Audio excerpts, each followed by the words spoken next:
worried are you about what Dominic Cummings might say? Well, I think he's probably tweeted most of what he's going to say already. And meanwhile, we're getting on with the job. As we can see, we've got vaccinations now running it. And I'm just looking at on your own ticker here. Over 44% of adults have had both vaccinations. Over 70, well over 70 have had one vaccination. And we're getting on top of this thing. And I think that's only happened because of decisions that were made more than a year ago, right at the beginning of this pandemic, where the Prime Minister put the money into research and development, building manufacturing capacity, and ensuring that we had this sort of world-beating rollout of the vaccine that we're all experiencing and benefiting from now as a population.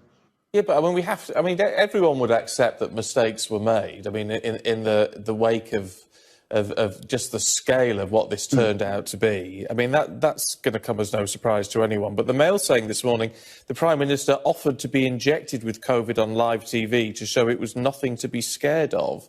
Is there any truth in that?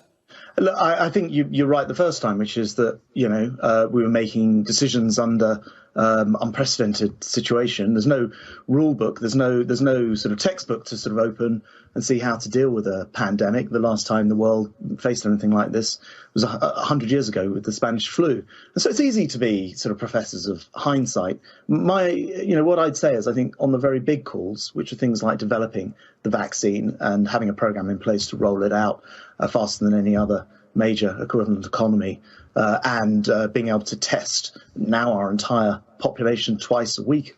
Everybody's entitled to lateral flow tests, being able to sequence the genome, so the science behind it. I think on those big things we got it right. But you're right the first time.